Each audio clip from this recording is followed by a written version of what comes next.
Mia had grown up hearing tales about the Whispering River. The villagers often spoke of its gentle sound, saying it carried secrets from the mountains to the sea. Some believed the river could grant wishes, while others thought it was cursed.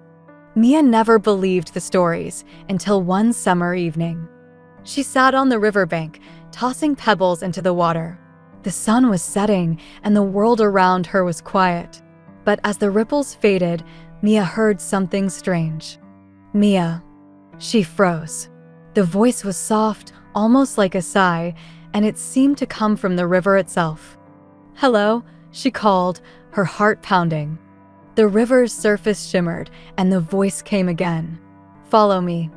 Mia stood up, looking around. The villagers were gone, and the path along the river seemed to stretch endlessly. Curiosity won over fear. Mia stepped onto the path, following the gentle curve of the river. The air grew cooler, and the trees along the bank swayed as if bowing to the water. The voice grew clearer. Closer, closer. After walking for what felt like hours, Mia reached a small clearing. There, nestled between the roots of an ancient tree, was a wooden boat tied to a post. The boat looked old but sturdy, and it rocked gently as if waiting for her. "Do I get in?" Mia whispered. The voice didn't answer, but a faint glow appeared in the river, leading downstream. Taking a deep breath, Mia untied the boat and climbed in. The moment she sat down, the boat began to move on its own, following the glowing trail in the water. The river grew narrower, the trees forming a canopy overhead. Shadows danced across the surface, and Mia felt as if the river itself were alive. "Where are you taking me?" she asked. The voice replied, soft and melodic, "To the truth." As the boat drifted further, the forest grew darker, and the air was filled with the sound of rushing water. The glowing trail brightened, lighting the way. Mia gripped the edge of the boat tightly. She wanted to turn back, but the current was too strong. Finally, the boat emerged from the dense forest into a vast open lake. The water shimmered like silver, reflecting the stars above. In the center of the lake was a small island, bathed in soft light. The boat slowed and gently bumped against the shore of the island. Mia stepped out, her feet sinking into the cool sand. On the island was a stone archway covered in ivy. Strange symbols were carved into its surface, and the air around it seemed to hum with energy. "Step through," the voice urged. Mia hesitated. "What's on the other side?" "Answers," the voice replied.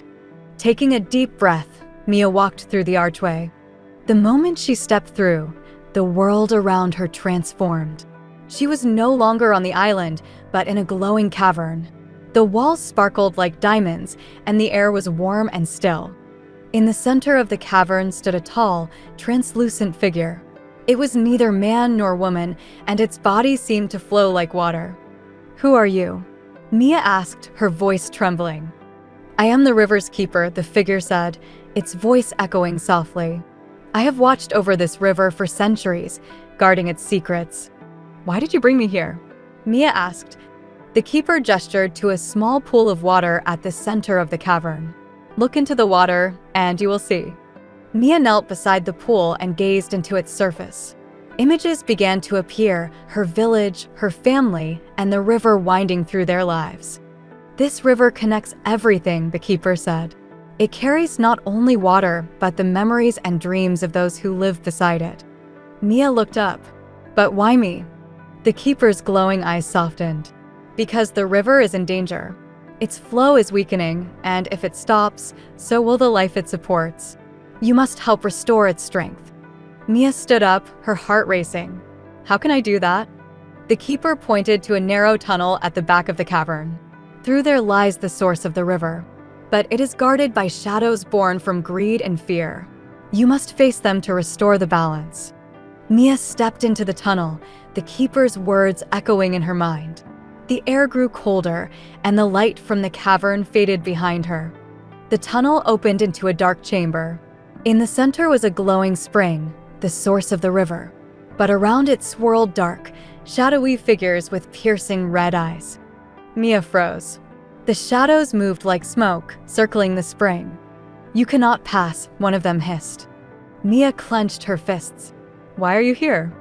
"We feed on the river's energy," another shadow growled. "Without it, the world will fall into despair, and we will grow stronger." Mia felt a surge of anger. "You're destroying everything." The shadows laughed. "What can one human do against us?" Mia thought of her village, her family, and the life the river gave them. Taking a deep breath, she stepped forward. "I won't let you win," she said, her voice steady. As she approached the spring, the shadows lunged at her. But instead of fear, Mia felt a strange warmth spread through her. The glow of the spring brightened, and the shadows recoiled. "What is this?" one of them hissed. Mia reached into the spring and felt its cool water flow over her hands. The moment she touched it, the shadows began to dissolve, their dark forms fading into the air. "No," they screamed. "You cannot restore it." But the light of the spring grew stronger, filling the chamber and pushing the shadows away. When the last shadow disappeared, the spring bubbled with life, and the water began to flow freely again. Mia stood up, her hands glowing faintly. The warmth of the spring filled her, and she felt a deep connection to the river. The keeper appeared beside her, its translucent form shimmering. "You have done well, Mia. The river flows strong once more, thanks to your courage." Mia smiled. "Will it stay this way?" The keeper nodded. "As long as there are those who care for it, the river will endure. But remember, its strength comes from balance, not power." Mia returned to the boat, which carried her back to the river bank near her village. The water sparkled in the moonlight, and the whispers of the river sounded like a song of gratitude. From that day on, Mia became the river's guardian, ensuring its flow remained strong and its secrets protected.